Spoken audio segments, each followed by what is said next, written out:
Boa tarde, amigos do canal Resenha Forense. Sejam todos bem-vindos à nossa quarta aula de Direito Internacional. Espero que todos estejam bem. E, como eu venho dizendo desde a primeira aula, finalmente vamos falar sobre os tratados.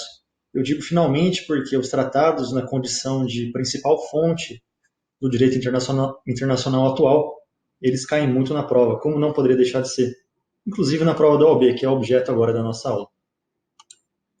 Como ponto de partida, para o estudo dos tratados, nós temos a Convenção de Viena sobre o Direito dos Tratados, de 1969, que foi apenas internalizada pelo direito brasileiro em 2009, por meio do decreto número 7030. Feito essa breve introdução, vamos logo para a definição dos tratados. O que são os tratados? O que é um tratado? Pode ser assim definido: é um acordo formal concluído entre sujeitos de direito internacional destinado a produzir efeitos jurídicos. Essa basicamente é a definição de um tratado. A definição parece simplória, porém ela diz muita coisa. Eu quero que vocês prestem atenção que um tratado é um acordo formal concluído entre sujeitos de direito internacional e destinado a produzir efeitos jurídicos.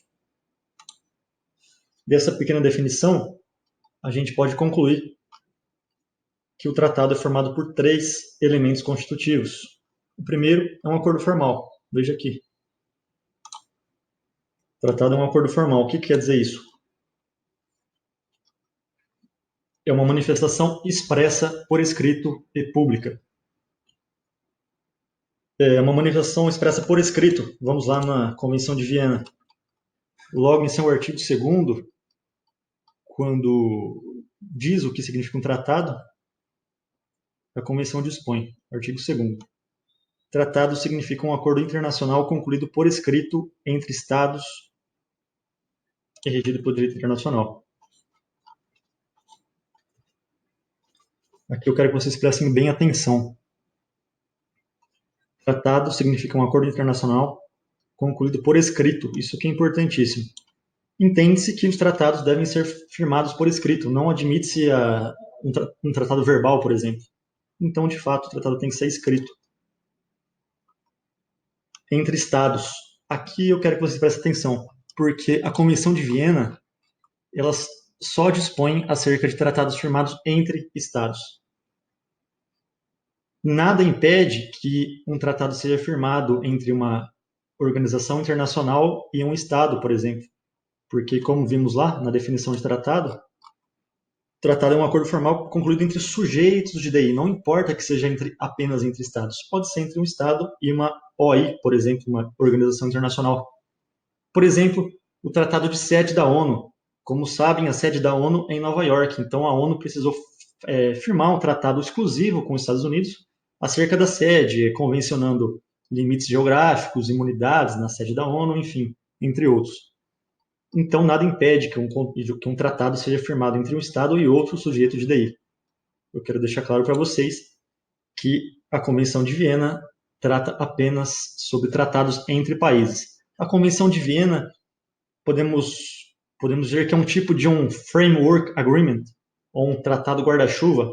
É um grande tratado base, embaixo do qual figuram outros tratados. Então, todos os tratados firmados entre países, hoje em dia, devem seguir os ritos aqui da Convenção de Viena. Pois bem, o tratado é um acordo formal, por escrito. Todo o tratado é por escrito. E público. Público por conta da Carta da ONU. A Carta da ONU, em seu artigo 103, salvo melhor juízo, estabelece que é proibida a diplomacia secreta. Isso decorreu de uma evolução de entendimento. Há um entendimento seguro de que a diplomacia secreta contribuiu de forma contundente para a eclosão da Primeira Guerra Mundial. Por conta disso, e de outros fatos históricos também, que a diplomacia secreta causou grandes danos à sociedade internacional, a diplomacia secreta foi proibida pela Carta da ONU. Por conta disso, é proibido firmar um tratado secreto, como, por exemplo, é o tratado firmado entre Stalin e Hitler antes da Segunda Guerra Mundial, que dividia a Polônia. Tratado secreto. Hoje em dia é proibido. Portanto, todo o tratado deve ser protocolado junto à Secretaria-Geral da ONU para que seja publicizado, para que seja dada publicidade a ele, para que todos os outros países tenham acesso, tenham conhecimento de seus termos. Então, o acordo é por escrito, público e não necessariamente entre Estados. Daí decorre o segundo elemento constitutivo dele, que já falamos. Basta que seja entre sujeitos de direito internacional. Não necessita ser por Estados. Se um ente despersonalizado no âmbito do direito internacional quiser fechar um tratado no âmbito internacional, não vai ser um tratado, vai ser um mero contrato internacional. Por exemplo, o Estado do Paraná resolve tomar um empréstimo junto à Inglaterra. Primeiro que tem todo o trâmite burocrático, o Senado tem que aprovar, mas enfim, no final das contas isso não vai ser um tratado, isso vai ser um mero acordo internacional. Certo. O tratado também tem que produzir efeitos jurídicos. Talvez o principal requisito do tratado, uma condição sine qua non, uma condição indispensável para sua validade, seja o animus contraendi. Sem a intenção das partes, dos signatários, dos contratantes, que aquele papel que eles vão assinar seja de fato obrigatório, vinculante, isso não vai ser um tratado. As partes têm que ter plena ciência de que o que elas estão assinando tenha que ter validade, tenha que se vincular, tenha que seguir o princípio da pacta sunt servanda, tem que ser respeitado. Então, sem o animus contraendi, não existe um tratado. Decorre disso duas diferenciações que teremos que fazer.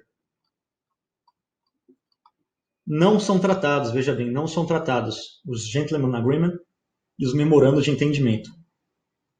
Aqui, como a tradução já diz, um acordo de cavalheiros. São meros acordos firmados entre chefes de Estado, entre estadistas, fundados na honra, na honradez, na palavra.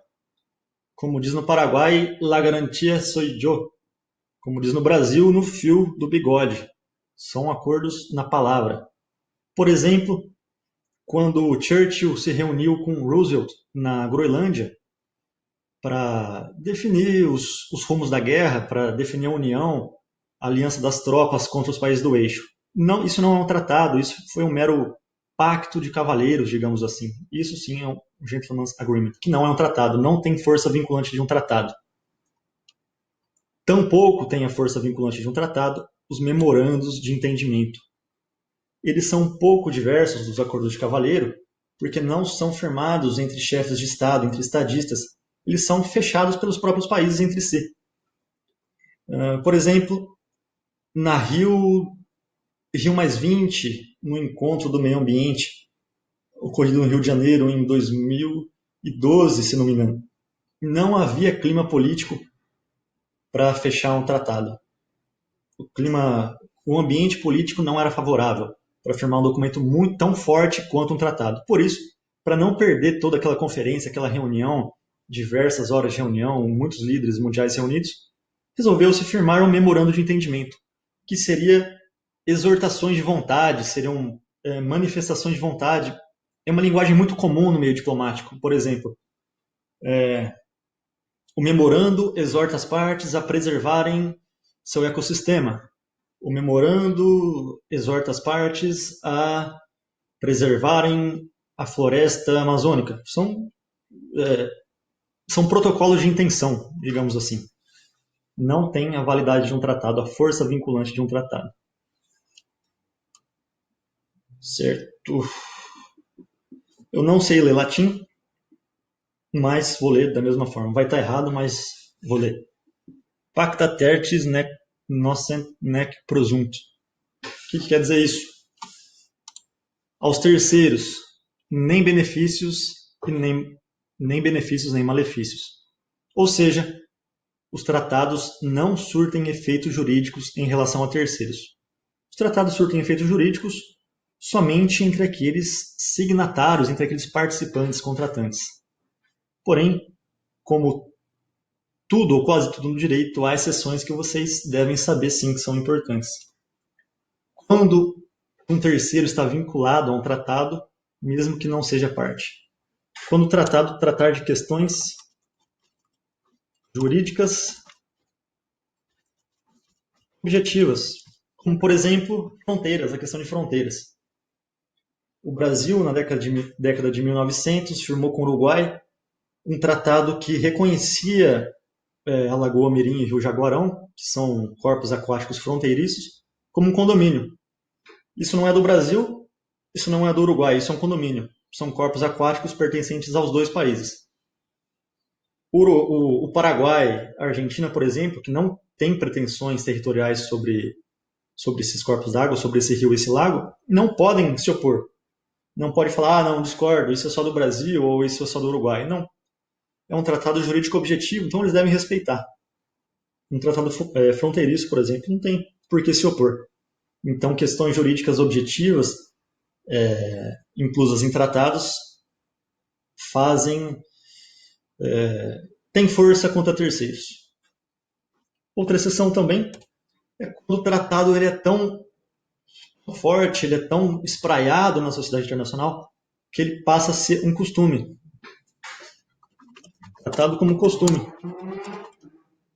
Por exemplo, a Convenção de Viena, que não é a Convenção de Viena sobre direitos tratados, é a Convenção de Viena sobre imunidades diplomáticas. Tem muitos, creio que Viena e Genebra, tem muitos tratados com esse nome. Então não se confunda. O Tratado de Viena sobre imunidades diplomáticas, por exemplo, ele é firmado por cerca de mais de 180 países. O mundo tem um pouco mais de 190 países, 194, 195. Então, como é um tratado tão forte, tão arraigado na sociedade internacional, aqueles poucos signatários não podem se opor a ele, porque já virou um costume. Certo, encerramos aqui nossa aula. A aula de hoje foi mais curta porque eu preferi deixar para a aula que vem. Ainda falaremos sobre os tratados, preferi deixar para a aula que vem para falar sobre as reservas e internalização. Em que pese a internalização seja mais um tema de direito interno, direito constitucional, trataremos aqui no curso também, até para resolver as questões de modo mais eficaz. Então hoje não teremos questões só na próxima aula envolvendo os tratados. Espero que tenham gostado e nos vemos na próxima aula. Um abraço.